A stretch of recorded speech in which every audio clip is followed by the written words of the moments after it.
As scientists and innovators, many of us excel in creating groundbreaking solutions but often face the challenges of having limited knowledge in business, finance, and startup operation.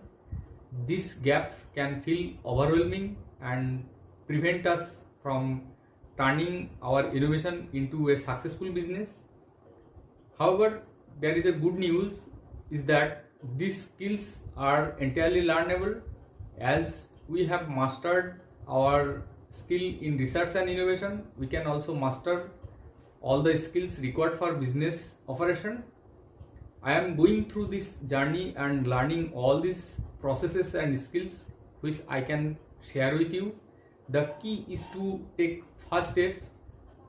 By committing yourself to learning, you are opening new doors for your innovation turning into a thriving business.